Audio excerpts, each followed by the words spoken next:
Pernahkah kalian dengar kisah tentang ondel-ondel Marto dari Magelang yang menanam mangga harum manis dan berhasil menaklukkan siluman macan hanya dengan musik lembut dari Mickey Mouse? Wajah tercengang. Kisah ini bukan sekadar legenda, tapi juga penuh makna tentang kesabaran, kecerdikan, dan kekuatan kebaikan. Assalamualaikum warahmatullahi wabarakatuh, teman-teman semua. Semoga kalian dalam keadaan sehat, bahagia, dan selalu dalam lindungan Allah Subhanahu wa Ta'ala herba. Sebelum lanjut, jangan lupa ya, klik tombol like, tulis komentarmu di bawah, dan subscribe channel ini biar nggak ketinggalan kisah seru berikutnya tentang ondel-ondel dan legenda Nusantara. Bel Kilauan. Bismillahirrohmanirrohim. Dengan menyebut nama Allah yang Maha Pengasih lagi Maha Penyayang, mari kita mulai kisah penuh hikmah ini. Alhamdulillah, segala puji bagi Allah yang telah menciptakan bumi yang subur, gunung yang indah, serta buah-buahan yang membawa berkah bagi manusia. Pohon lemon. Teman-teman, jangan lupa tuliskan sholawat kepada Nabi Muhammad Shallallahu Alaihi Wasallam dan keluarganya di kolom komentar ya orang dengan tangan terlipat. Karena satu sholawat saja bisa jadi cahaya di hari kiamat nanti bintang bersinar. Marilah kita senantiasa bertakwa kepada Allah, menjaga hati dari iri dan sombong, serta menanam kebaikan dimanapun kita berada, seperti ondel-ondel Marto yang menanam mangga dengan niat tulus untuk memberi manfaat bagi orang lain daun terbang di bawah angin. Allah berfirman dalam surah An-Nahl ayat 11.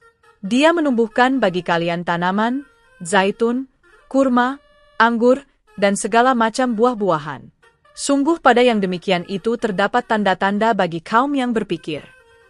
Ayat ini mengingatkan kita bahwa setiap buah, termasuk mangga harum manis, punya tanda-tanda kebesaran Allah dan manfaat yang luar biasa bagi manusia jeruk. Tuliskan juga dari mana asal kalian di kolom komentar ya Globe Eropa Afrika. Biar kita tahu siapa saja yang suka kisah budaya dari berbagai daerah di Indonesia. Tonton videonya sampai selesai, karena di akhir cerita nanti ada pertanyaan di deskripsi. Siapa yang jawab benar di kolom komentar, akan mendapat hadiah spesial yang akan disebutkan di bagian penutup pompa konfeti. Di sebuah desa kecil yang terletak di lereng Gunung Merbabu, udara selalu terasa sejuk dan lembab oleh embun pagi. Di sana, di antara kabut tipis dan aroma tanah basah, hiduplah sepasang ondel-ondel yang sangat terkenal di kalangan warga, ondel-ondel Marto dan pasangannya, ondel-ondel Lasmi. Mereka bukan sekadar boneka besar yang menari di setiap pesta rakyat, melainkan simbol kehidupan, semangat, dan kebahagiaan desa Magelang yang damai. Setiap kali festival datang, warga menunggu-nunggu tarian mereka, karena konon, setiap gerakan ondel-ondel Marto membawa keberuntungan dan menolak bala. Namun di balik senyum dan gerakannya yang gagah, ondel-ondel Marto menyimpan hati yang lembut dan tekad besar. Ia dan istrinya tidak hanya menari demi hiburan, tapi juga ingin memberi manfaat nyata bagi kehidupan warga. Setelah setiap pentas usai dan sorak-sorai penonton memudar, mereka berdua sering berjalan kaki melewati pematang sawah sambil memandangi ladang-ladang kosong yang menunggu untuk ditanami. Di matanya, tanah Magelang seperti halaman kitab suci yang terbuka, setiap gumpal tanahnya mengandung rahmat Allah, hanya menunggu tangan-tangan yang mau berusaha. Lasmi, kata Marto suatu sore sambil memandang langit yang mulai berwarna jingga, aku ingin menanam pohon mangga harum manis di sini. Biar kelak anak-anak desa bisa makan buah manis dari hasil bumi sendiri. Tak perlu lagi mereka membeli dari kota. Lasmi tersenyum, matanya berkilau oleh cahaya senja yang lembut. Niatmu bagus, Kang. Bumi ini akan senang kalau kita menanam dengan niat berbagi. Apalagi mangga harum manis itu buah yang disukai banyak orang. Wanginya menenangkan hati. Dan begitulah niat sederhana itu dimulai. Keesokan harinya, mereka berdua mulai bekerja. Dengan langkah pelan tapi pasti, mereka membersihkan semak belukar di pinggir jalan menuju lereng. Daun-daun kering dikumpulkan, tanah digemburkan, dan setiap batu yang menghalangi dicabut satu persatu.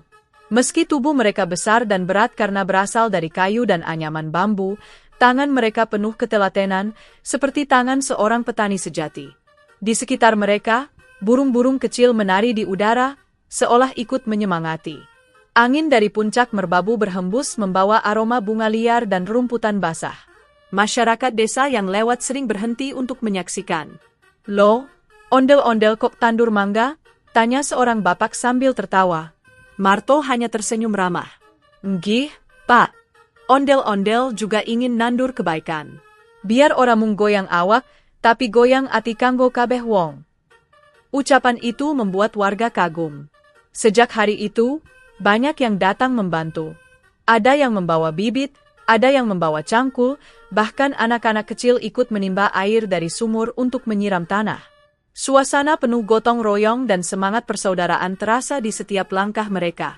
Ketika akhirnya mereka menanam bibit mangga pertama, Marto memejamkan mata sejenak. Bismillahirrohmanirrohim, bisiknya pelan. Tangannya menaburkan tanah dengan hati-hati, seolah sedang menanam doa. Ia percaya, setiap biji yang ditanam dengan niat baik akan tumbuh menjadi pohon keberkahan. Bibit itu tampak kecil dan rapuh di tengah lahan yang luas, namun di dalamnya tersimpan janji masa depan yang manis. Hari berganti minggu, minggu berganti bulan.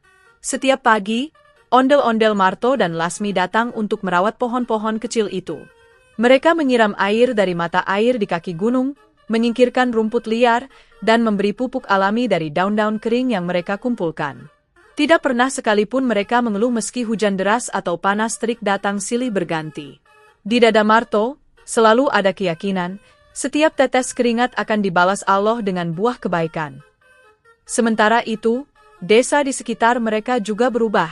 Semangat menanam menular ke warga lain. Orang-orang mulai membuat kebun kecil di halaman rumah. Ada yang menanam jambu, ada yang menanam pisang, bahkan ada yang mencoba menanam pepaya raksasa. Anak-anak desa sering bermain di sekitar kebun mangga Marto. Mereka tertawa, berlari, dan menyanyi sambil melihat ondel-ondel raksasa itu mencangkul dengan sabar. Pemandangan itu membuat Magelang semakin hidup, seolah-olah gunung merbabu sendiri tersenyum dari kejauhan. Setiap sore, setelah pekerjaan selesai, Marto duduk di batu besar sambil memandangi pohon-pohon mangga yang tumbuh pelan. Ia sering berbicara lembut, seolah mengajak pohon itu berdialog. Tumbuhlah dengan sabar, nak. Nanti kalau kamu besar dan berbuah, bagilah manismu untuk semua. Lasmi yang duduk di sampingnya terkadang menimpali dengan lantunan sholawat, membuat suasana kebun terasa sakral. Desiran angin membawa suara itu menembus pepohonan, menambah kesejukan sore Magelang. Suatu hari, datanglah seorang kakek tua dari desa sebelah. Ia mendengar kabar tentang ondel-ondel yang menanam mangga dan ingin melihat dengan mata kepala sendiri. Setelah menatap kebun itu lama, ia berkata pelan, "Kalian bukan hanya menanam pohon, tapi menanam harapan. Ini bukan kebun biasa, tapi kebun keberkahan." Marto menunduk rendah, bersyukur. "Alhamdulillah, Embah. Semoga Allah ridho atas niat kami." Musim pun terus berganti. Pohon-pohon mangga makin tinggi, daunnya rimbun dan hijau segar. Ketika angin bertiup dari arah gunung, daun-daun itu berdesir lembut seperti sedang berzikir. Setiap bunga yang tumbuh, Marto anggap sebagai doa yang dikabulkan. Ia tak pernah lupa bersyukur setiap kali melihat tunas baru muncul. "Subhanallah," katanya setiap kali melihat bunga pertama mekar di ujung ranting. Lasmi menatapnya dengan bangga. "Kang Marto, lihatlah. Anak-anak kita akan makan mangga dari tanganmu sendiri." Dan memang, hasil jerih payah itu mulai terlihat. Satu persatu buah mangga kecil muncul, menggantung di antara daun-daun hijau. Wangi harum manisnya mulai terasa bahkan sebelum matang. Warga desa yang lewat sering menatap dengan kagum. "Wah, mangganya ondel-ondel, baunya semerbak. Harumnya sampai ke jalan," kata seorang ibu. Marto hanya tersenyum dan menjawab, "Itu bukan karena saya, Bu. Itu karena Allah sayang pada orang yang menanam dengan hati." Tiap malam, Marto dan Lasmi berjalan di sekitar kebun. Mereka membawa lentera kecil, memeriksa setiap pohon dengan teliti. Terkadang mereka mendengar suara jangkrik dan burung malam bersahutan. Mereka selalu bersyukur, karena kebun itu terasa damai, seolah dijaga malaikat. Namun Marto juga tahu, di dunia ini tidak ada kebaikan tanpa ujian. Kadang, ketika bulan purnama muncul, ia melihat bayangan samar di antara pepohonan. Seperti mata yang berkilat dari kejauhan. Tapi ia tidak merasa takut, karena hatinya yakin bahwa siapapun yang berniat baik akan dilindungi. Pagi-pagi buta, ketika embun masih menggantung di dedaunan, Marto sering menatap puncak gunung merbabu yang diselimuti kabut. "Lihat, Lasmi," katanya pelan, "gunung itu diam, tapi memberi banyak kehidupan. Aku ingin kita seperti itu, tidak banyak bicara, tapi memberi manfaat. Lasmi mengangguk, menatap langit perlahan berubah warna dari biru tua menjadi keemasan. Mereka tahu, perjalanan mereka baru saja dimulai. Pohon-pohon itu akan tumbuh, dan kelak, Magelang akan harum oleh manis buah yang mereka tanam dengan cinta dan doa. Tapi mereka juga tidak tahu bahwa di balik keindahan kebun itu, ada makhluk yang diam-diam memperhatikan, seekor macan siluman, penjaga hutan yang sejak lama tinggal di kaki gunung, tertarik oleh aroma mangga yang mulai matang. Namun itu kisah lain, yang akan datang di malam-malam berikutnya. Untuk saat ini, kisah awal ini berakhir dengan kedamaian. Dua ondel-ondel yang menanam bukan hanya buah, tapi juga harapan dan kebersamaan. Langit Magelang senja itu memerah indah, angin berhembus lembut membawa doa-doa mereka ke puncak merbabu. Marto memandang hasil kerja kerasnya sambil berucap lirih. Alhamdulillah, semoga pohon-pohon ini menjadi saksi kebaikan kami kelak. Dan dalam diam, bumi menjawab dengan caranya sendiri.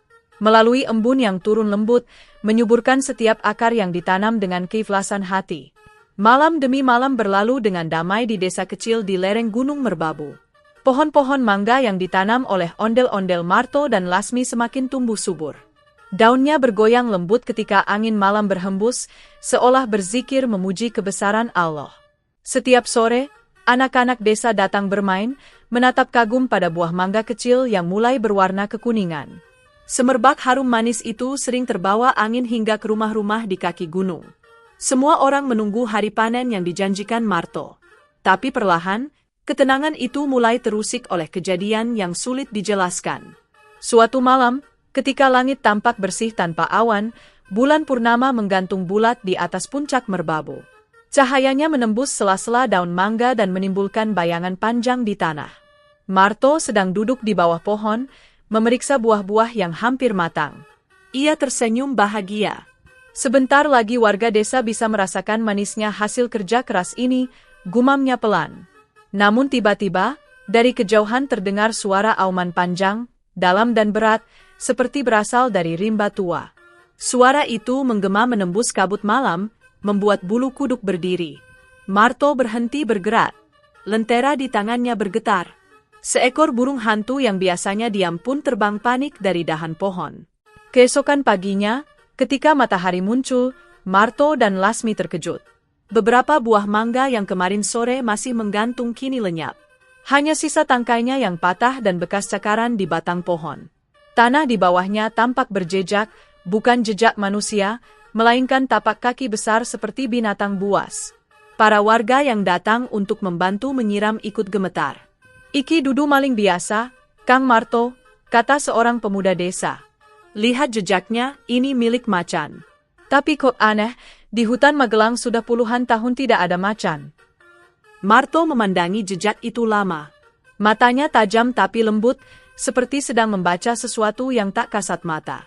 "Bisa jadi ini bukan macan biasa," katanya tenang. "Bisa jadi ini makhluk gaib, penjaga hutan yang merasa kita mengganggu wilayahnya." Warga yang mendengarnya langsung menatap satu sama lain dengan wajah cemas. Di kalangan masyarakat Magelang, memang sudah lama beredar kisah tentang siluman macan Merbabu, makhluk yang katanya menjaga keseimbangan antara manusia dan alam. Ia tidak jahat, tapi mudah murka jika merasa terganggu. Malam berikutnya, Marto memutuskan berjaga di kebun. Ia menyalakan lentera minyak dan duduk di antara pohon-pohon mangga yang mulai berbuah ranum. Suara jangkrik terdengar dari segala arah. Udara dingin menembus kulit bambu yang membentuk tubuhnya. Ia duduk tenang, membaca doa dalam hati. "Ya Allah, lindungilah kebun ini dari gangguan makhluk yang Engkau ciptakan. Jika makhluk itu datang, jadikan aku alat untuk menenangkan, bukan melukai." Di kejauhan, Lasmi menatap dari jendela rumah mereka, wajahnya cemas tapi pasrah. Menjelang tengah malam, kabut turun perlahan dari arah gunung. Awalnya tipis, lalu makin tebal, hingga cahaya bulan seolah terbungkus. Di antara kabut itu terdengar langkah berat, disusul suara napas panjang dan berat seperti desahan. Dari balik pepohonan, sepasang mata berwarna hijau kekuningan tampak berkilat. Siluman macan itu muncul, besar, gagah, dan berwibawa. Bulunya berkilau keemasan, tubuhnya separuh manusia, separuh harimau. Setiap kali ia berjalan, tanah di bawahnya bergetar halus. Marto tak bergeming. Ia tahu, rasa takut hanya akan menumbuhkan permusuhan. Siluman itu mengendus udara. Aroma mangga matang membuatnya tak tahan. Ia menghampiri salah satu pohon, menggigit buah yang tergantung di ranting. Satu gigitan saja sudah membuat buah itu lenyap. Lalu ia mencakar batangnya, seolah menandai bahwa kebun ini miliknya. Angin berhembus dingin membawa suara aumannya. Tapi aneh, di mata Marto, makhluk itu tidak terlihat seperti setan jahat. Justru ada kesedihan dalam pandangan matanya, seperti binatang yang kehilangan tempat. Marto perlahan berdiri. "Wahai makhluk Allah," katanya pelan, "aku tahu kau lapar. Tapi buah ini bukan untukmu seorang.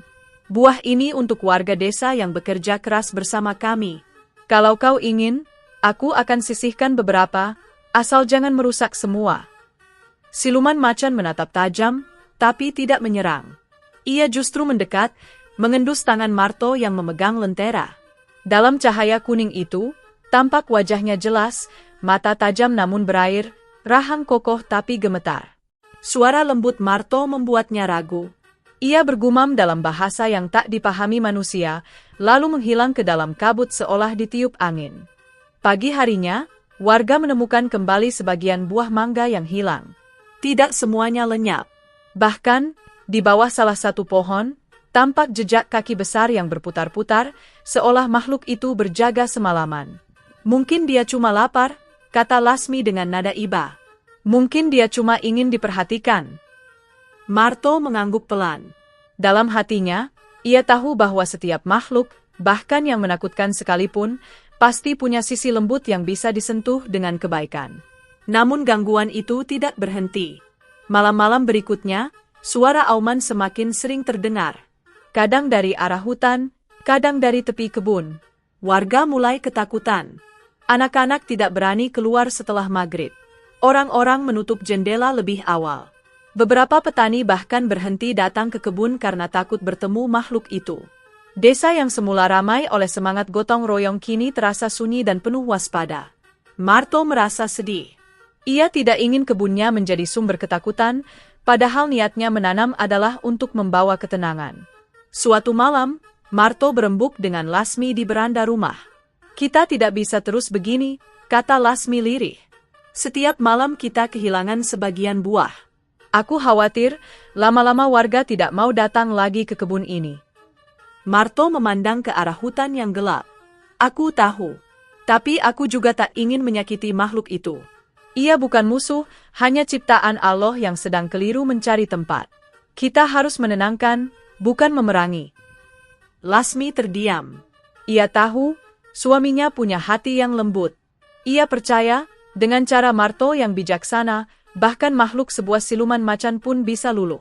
Esoknya, Marto mendatangi Kiai Gondo, seorang sesepuh desa yang dikenal arif dan paham tentang makhluk gaib. Kiai itu duduk di serambi mushola dengan sorban putih melingkar di lehernya. Marto menunduk hormat dan menceritakan semua kejadian. Kiai mendengarkan dengan saksama, lalu berkata, "Marto, apa yang kau tanam bukan hanya pohon, tapi niat. Kadang, niat baik mengundang ujian, karena Allah ingin melihat seberapa kuat ketulusanmu. Siluman macan itu bukan setan, tapi penjaga gunung. Dia datang bukan untuk menghancurkanmu, melainkan untuk menguji hatimu." Marto menatap Kiai itu dengan mata berkaca-kaca.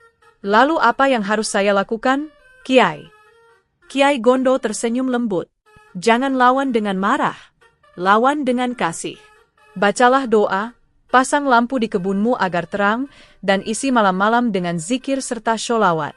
Makhluk seperti itu tak tahan pada cahaya yang lahir dari hati ikhlas. Jika engkau sabar, insya Allah, makhluk itu akan luluh dan pergi dengan damai." Malam itu juga, Marto menyiapkan apa yang dikatakan Kiai. Ia memasang lentera di setiap sudut kebun, menggantungkan kaleng kecil berisi minyak di antara cabang pohon, dan menyalakan lampu-lampu kecil hingga kebun itu tampak berkilau di bawah cahaya bulan. Angin lembut berhembus membawa aroma minyak serai dan bunga kenanga yang ia taburkan untuk mengusir energi buruk. Di tengah kebun, ia duduk bersila, memejamkan mata, melantunkan doa dengan suara tenang. Suaranya bergema di antara pohon-pohon, mengalun seperti nyanyian malam yang penuh ketulusan. Ketika jam menunjukkan tengah malam, kabut kembali turun. Tapi kali ini, suasananya berbeda. Tidak ada auman keras, hanya suara langkah pelan dan dengusan lemah. Dari balik kabut, siluman macan muncul lagi. Ia lebih tenang, matanya tidak menyala sekeras sebelumnya. Ia mendekat perlahan, seolah ingin mendengar suara doa Marto. Angin di sekitar mereka berhenti berhembus. Hening. Lalu Marto membuka mata, menatap langsung ke mata makhluk itu. "Aku tidak membencimu," katanya pelan. "Aku tahu kau juga ciptaan Allah. Jika kau lapar, aku akan berbagi. Tapi tolong, biarkan buah ini tumbuh untuk manusia yang menanamnya dengan susah payah." Siluman macan itu menatap lama. Matanya bergetar, kemudian menunduk. Ia mengendus tanah, lalu duduk di bawah pohon, seolah mengerti. Tak lama kemudian, ia menghilang kembali ke dalam kabut, meninggalkan aroma tanah basah dan bunga mangga yang jatuh satu persatu. Marto menghela napas panjang, bersyukur. Ia tidak tahu apakah itu akhir dari gangguan atau hanya jeda sebelum badai. Tapi malam itu, hatinya tenang. Ia merasa telah berbicara dengan cara yang benar, bukan dengan amarah, tapi dengan kasih. Keesokan paginya, warga datang dan heran. Tidak ada lagi buah yang hilang. Tidak ada lagi jejak kaki besar di tanah. Kebun itu tampak damai, hanya daun-daun yang bergoyang lembut diterpa angin. Marto tersenyum, menatap langit biru yang bersih. Ia tahu, malam-malam berikutnya mungkin masih menyimpan misteri, tapi ia juga tahu, selama hatinya bersih dan niatnya tulus, tidak ada makhluk apapun yang bisa mencuri kedamaian dari dalam jiwanya. Dan di balik ketenangan itu, gunung merbabu berdiri megah, diam, tapi menyimpan rahasia. Mungkin, di sanalah siluman macan itu berdiam, menjaga dari kejauhan. Mungkin juga, setiap kali angin gunung membawa aroma mangga harum manis ke seluruh desa, itu adalah pertanda bahwa makhluk itu masih ada, tapi kini tidak lagi marah, melainkan ikut menjaga kebun yang tumbuh dari cinta. Malam itu, langit Magelang terlihat begitu tenang, seakan bintang-bintang sengaja berkumpul di atas kebun milik ondel-ondel Marto.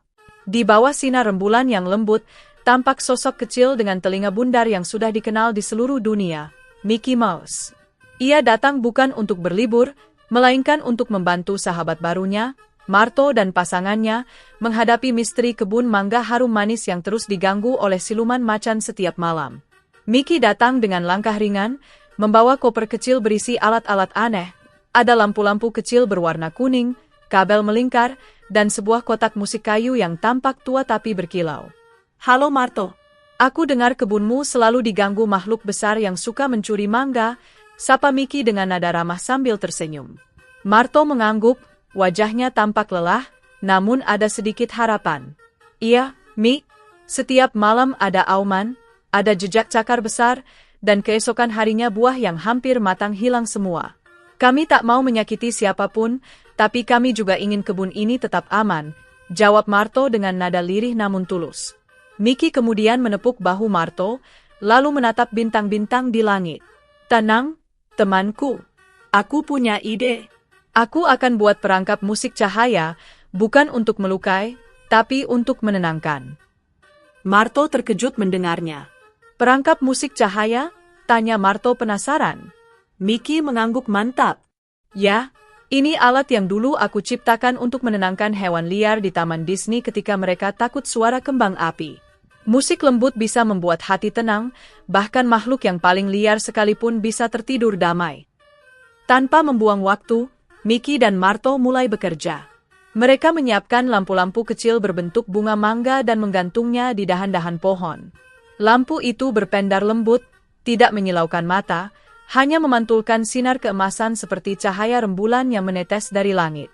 Di tengah kebun, Mickey menaruh kotak musik kayu itu di atas batu besar.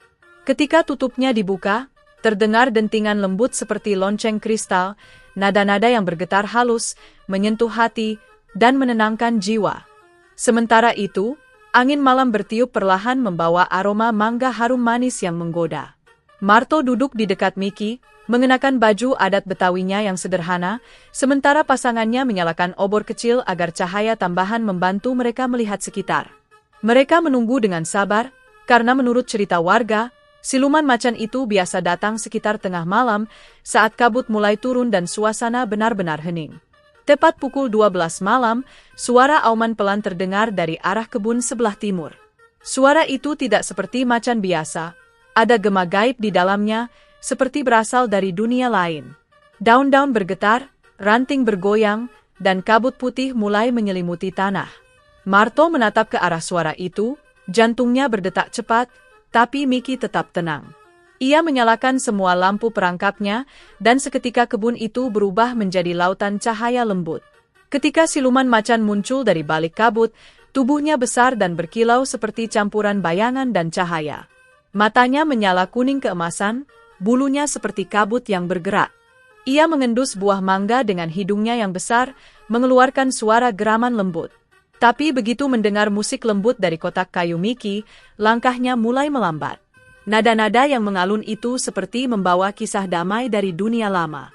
Setiap dentingan nada menciptakan lingkaran cahaya di udara, menari di antara dedaunan mangga. Miki memutar tuas musik dengan perlahan, menyesuaikan irama dengan hembusan angin. Marto memandangi pemandangan itu dengan takjub, seolah waktu berhenti sejenak. Siluman macan itu kemudian duduk, lalu menguap lebar.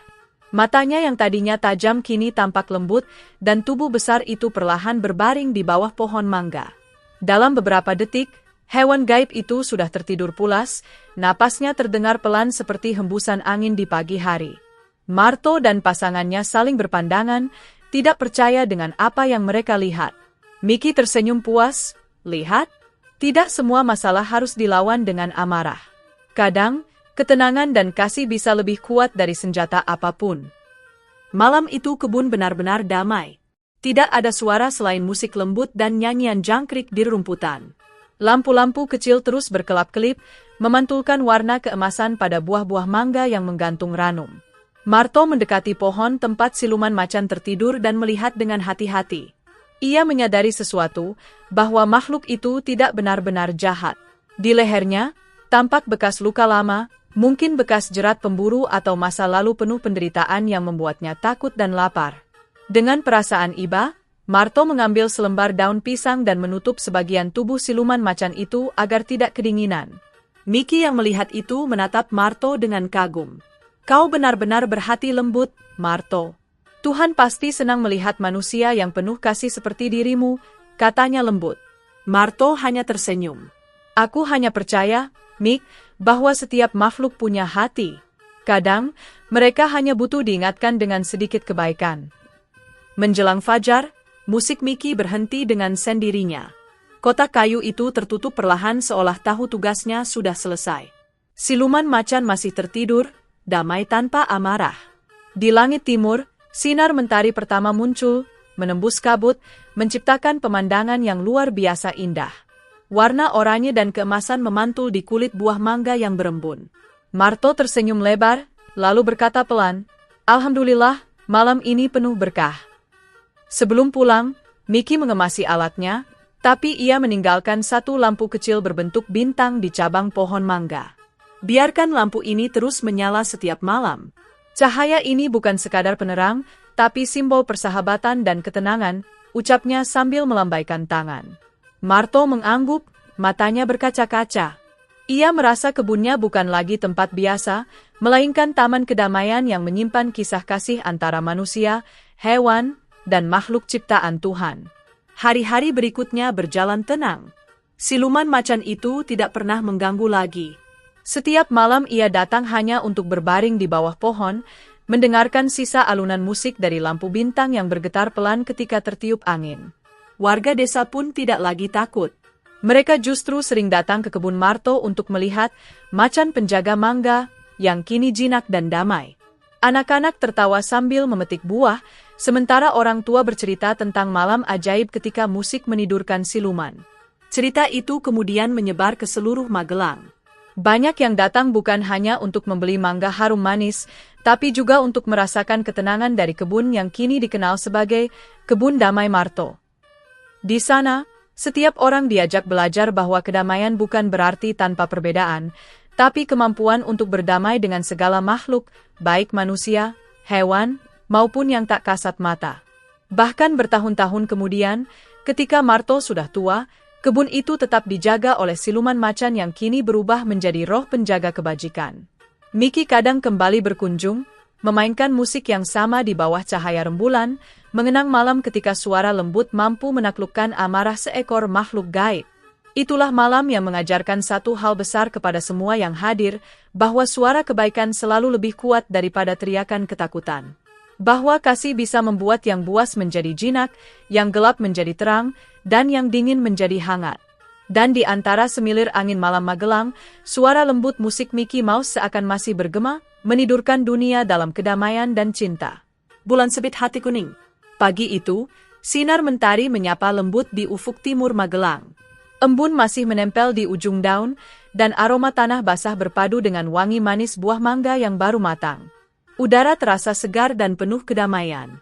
Ondel-ondel Marto berdiri di tengah kebunnya, menatap deretan pohon mangga harum manis yang tampak subur dan penuh buah. Raut wajahnya memancarkan kebahagiaan yang tulus, senyumnya lebar seperti matahari pagi yang baru terbit. Ia tahu, malam panjang yang selama ini dilaluinya dengan kecemasan telah berakhir. Kini tak ada lagi auman siluman macan di tengah malam, tak ada lagi jejak cakar di tanah, dan tak ada lagi buah yang hilang diam-diam. Semua pohon mangga berdiri tegak, buahnya menggantung berat, kulitnya berkilau keemasan tertimpa sinar matahari. Dari kejauhan, terlihat seperti permata hijau dan kuning yang bergoyang lembut ditiup angin. Marto menarik napas panjang, lalu mengucap, "Alhamdulillah, ini benar-benar hari yang penuh berkah." Ia kemudian memanggil pasangannya. "Ayo, kita panen hari ini. Kita bagikan kepada warga desa, agar semua ikut merasakan hasil dari kerja keras dan ketenangan hati." Pasangannya mengangguk dengan senyum lembut. Bersama-sama, mereka mengambil keranjang bambu besar yang biasa digunakan untuk menampung hasil kebun. Satu persatu, buah mangga harum manis dipetik dengan hati-hati. Marto merasakan kelembutan kulit buah itu di tangannya, halus, sedikit berminyak, dengan aroma khas yang memikat. Buah pertama yang ia petik begitu berat dan padat, pertanda dagingnya tebal dan manis. Ia menatap langit sejenak, mengucap syukur kepada Allah, Tuhan yang memberi rezeki dari tanah yang subur ini. Di sela kegiatan memetik, terdengar suara burung-burung kecil yang berkicau ceria. Angin berhembus membawa suara gemericik air dari sungai kecil di belakang kebun. Semuanya terasa selaras, seolah alam ikut bergembira menyambut panen hari itu. Tak lama kemudian, warga desa berdatangan.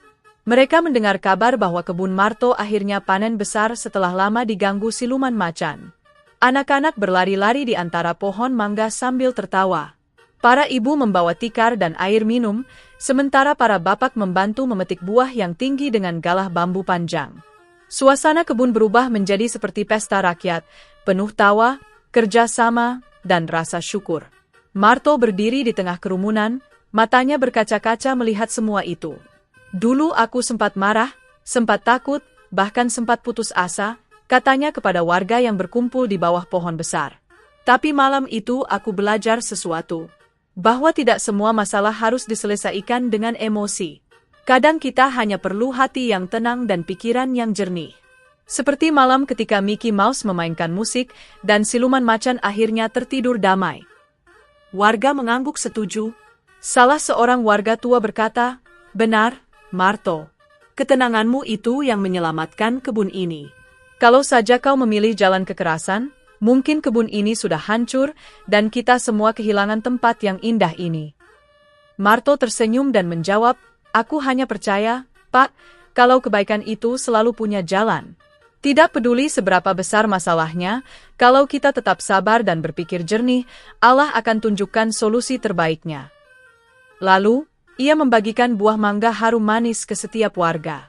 Buah-buah itu diletakkan dalam keranjang kecil yang dianyam dari bambu muda. Setiap orang yang menerima mangga itu mencium aromanya yang menggoda, manis, lembut, dan menenangkan. Beberapa warga langsung memotong dan mencicipinya di tempat. Daging buahnya berwarna oranye kekuningan, lembut seperti mentega, dan rasa manisnya seperti madu yang segar. Anak-anak melompat kegirangan sambil berkata, "Mangga Marto enak banget." Suara mereka memenuhi udara, membuat suasana kebun makin meriah. Para ibu tersenyum sambil mengupas buah untuk anak-anak mereka, dan para bapak mengobrol tentang musim panen berikutnya. Marto dan pasangannya berdiri berdua di bawah pohon terbesar, menikmati pemandangan kebahagiaan yang mereka ciptakan. Dalam hati, Marto merenung. Ia sadar bahwa kebahagiaan seperti ini tidak datang dari hasil panen semata, tapi dari rasa damai yang mereka dapat setelah melewati cobaan dengan sabar dan akal sehat. Ia memandang ke arah hutan di ujung kebun, tempat di mana siluman macan dulu sering muncul. Di sana, kini hanya tampak kabut tipis dan sinar matahari yang menembus dedaunan. Tapi Marto merasa seperti melihat sosok macan itu duduk di balik pepohonan, mengawasi mereka dengan tenang. Bukan dengan tatapan marah, melainkan tatapan sahabat yang menjaga. Ia tersenyum dan berkata pelan, "Terima kasih, teman. Kau sudah berubah. Semoga kau tenang di sana." Ia tahu, makhluk itu kini telah menemukan kedamaian, sama seperti dirinya. Beberapa hari setelah panen besar itu, kebun Marto menjadi buah bibir di seluruh Magelang. Orang-orang datang berkunjung untuk membeli mangga harum manis yang terkenal dengan cita rasanya yang lembut dan wangi. Tapi lebih dari itu, mereka datang untuk mendengar kisahnya, kisah tentang ketenangan yang menaklukkan amarah. Banyak pengunjung yang berkata bahwa setiap kali mereka mencicipi mangga dari kebun Marto, ada rasa damai yang sulit dijelaskan. Seolah buah itu menyimpan energi kebaikan dari malam penuh keajaiban yang dialami Marto dan Miki. Ada yang percaya bahwa setiap pohon mangga di sana diberkahi, karena ditanam dengan niat tulus dan dijaga oleh makhluk yang kini berubah menjadi penjaga kebajikan. Warga desa pun menjadikan kisah Marto sebagai pelajaran hidup. Setiap kali mereka menghadapi masalah, entah gagal panen, konflik kecil, atau kesalahpahaman antar warga, mereka selalu mengingat cara Marto menyelesaikan persoalan. "Jangan terburu marah," kata para sesepuh desa. "Ingat kisah Marto dan siluman macan. Gunakan pikiran dan hati, bukan hanya tenaga." Kisah itu bahkan menginspirasi anak-anak muda desa untuk menciptakan festival mangga harum manis setiap tahun. Mereka menari dengan topeng ondel-ondel, memainkan musik seperti Mickey Mouse, dan membacakan kisah siluman macan yang tertidur damai di bawah pohon. Festival itu menjadi simbol kedamaian, kerjasama, dan penghormatan kepada alam serta semua makhluk ciptaan Allah. Ketika festival pertama digelar, Marto duduk di kursi kayu di depan panggung kecil. Ia melihat anak-anak menari dengan penuh semangat, sementara warga bersorak gembira. Di tangannya, ia menggenggam satu buah mangga matang, buah pertama dari musim panen berikutnya. Ia menggigit perlahan, merasakan manisnya yang sempurna, lalu menatap langit sambil berbisik, "Ya Allah, terima kasih atas nikmat ini. Engkau tidak hanya memberi kami buah, tapi juga memberi kami pelajaran tentang kesabaran dan kasih sayang." Malam pun tiba. Setelah festival usai, Marto berjalan ke kebun dengan obor kecil. Ia berhenti di bawah pohon tempat siluman macan dulu tertidur. Di sana, masih tergantung lampu berbentuk bintang pemberian Mickey Mouse, memancarkan cahaya lembut keemasan. Ia tersenyum dan berkata pelan, "Malam ini indah sekali, seperti dulu. Semoga kedamaian ini tak pernah hilang." Angin berhembus lembut, menggoyang daun-daun mangga yang berkilau diterpa cahaya lampu. Marto menutup matanya, mendengarkan suara malam yang tenang, suara jangkrik, suara angin, dan entah mengapa, samar-samar ia merasa mendengar suara dengkuran lembut dari seekor macan yang tertidur damai di kejauhan. Ia tahu, makhluk itu masih di sana, menjaga kebun dan semua yang hidup di dalamnya. Bukan lagi sebagai siluman yang menakutkan, tapi sebagai simbol bahwa setiap makhluk bisa berubah jika disapa dengan kasih. Hari-hari berlalu, kebun Marto tetap menjadi tempat damai. Warga sering datang hanya untuk duduk, menikmati udara segar dan aroma mangga yang manis. Beberapa orang berkata, setiap kali mereka duduk di bawah pohon itu, hati mereka terasa tenang dan ringan. Dan begitulah, kebahagiaan sejati bukan hanya tentang hasil panen, tapi tentang hati yang bersyukur dan damai setelah badai berlalu.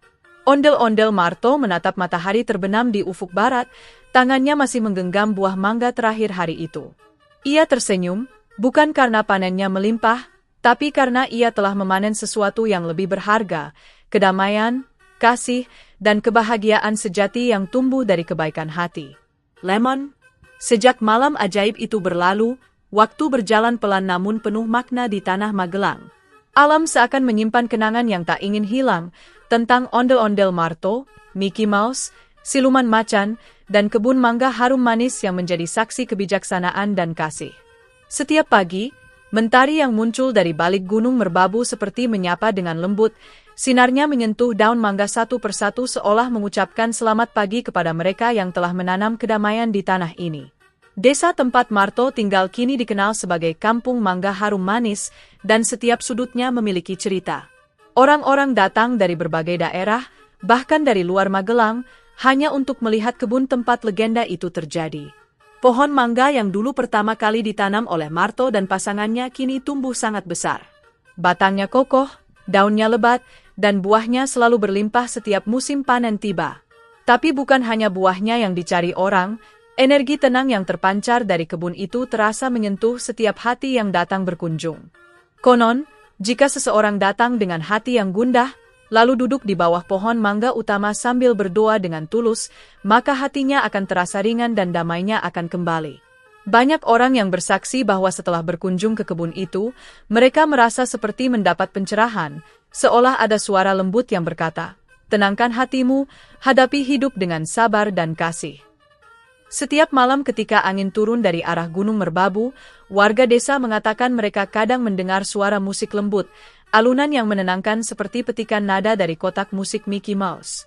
Tidak semua bisa mendengarnya, hanya mereka yang datang dengan niat baik, hati tenang, dan pikiran bersih.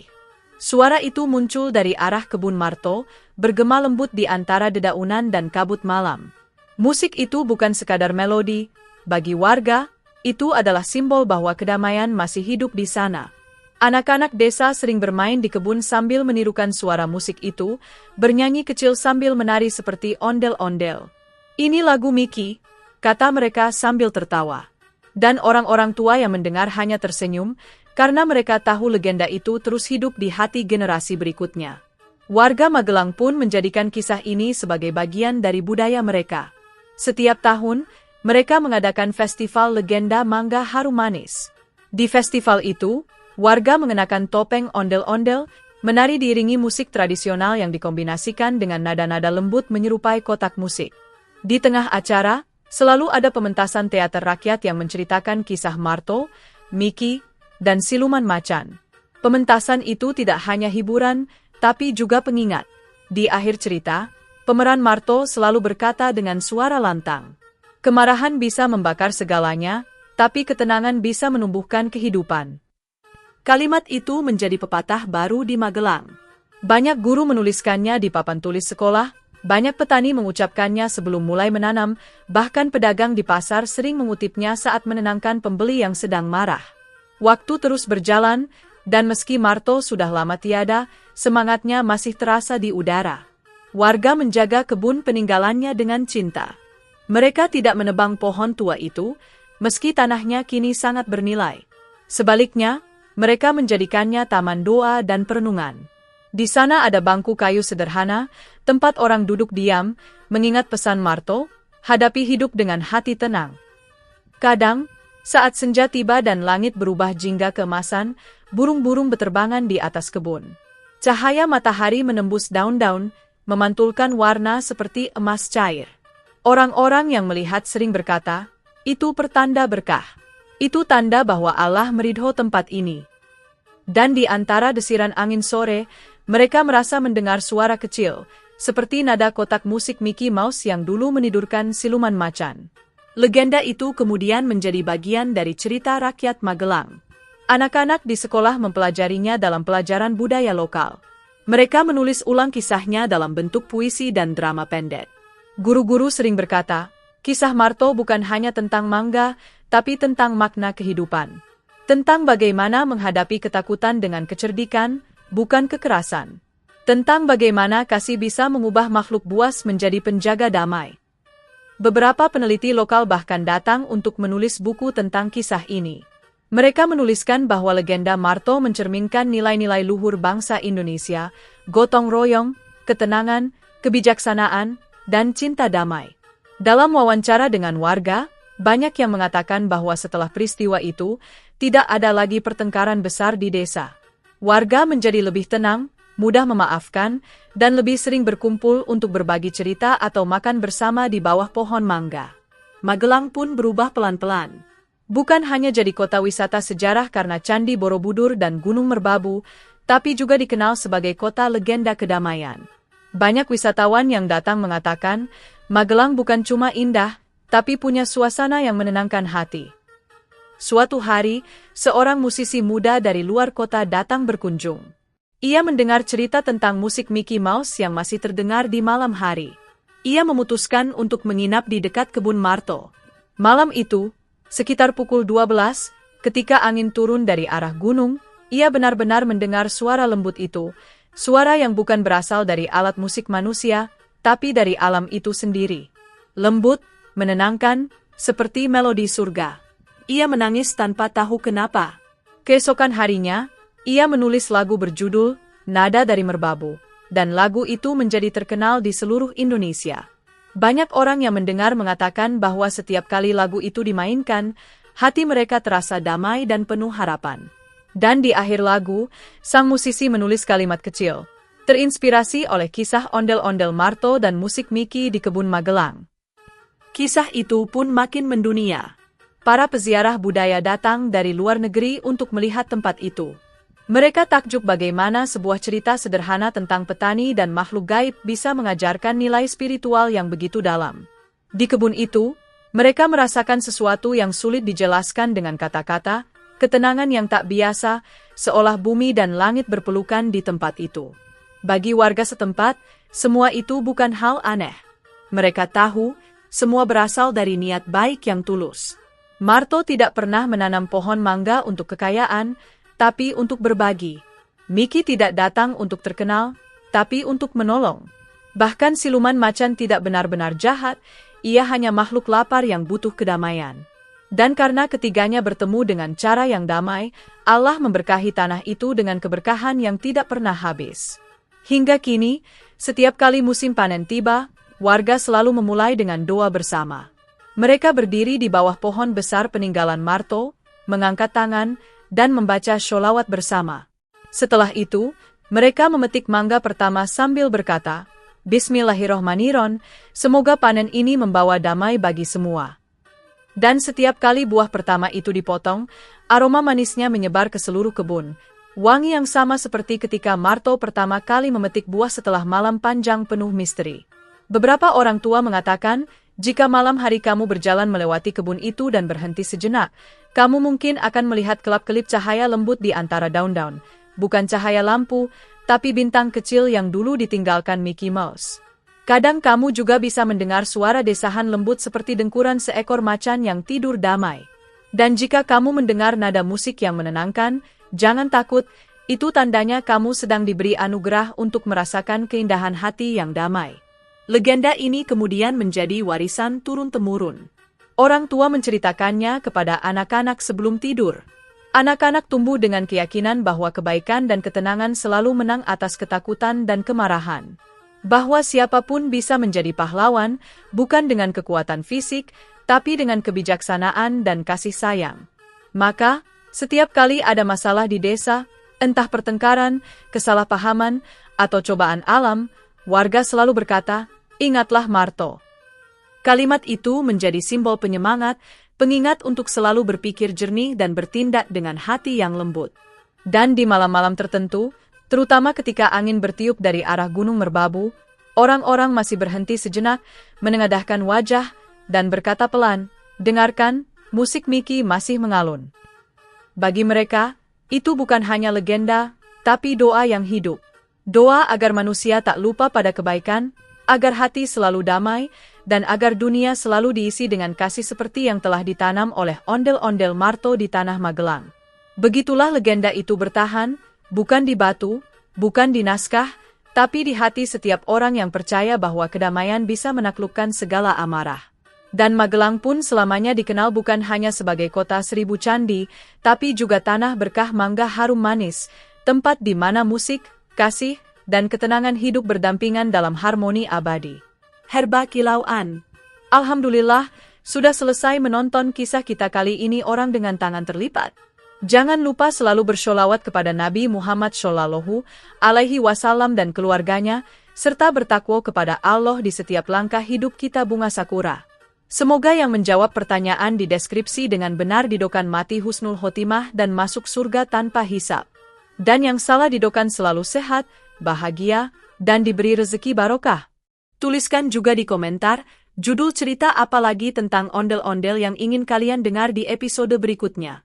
Sampai jumpa di kisah selanjutnya. Topeng Komedi dan Tragedi Herba.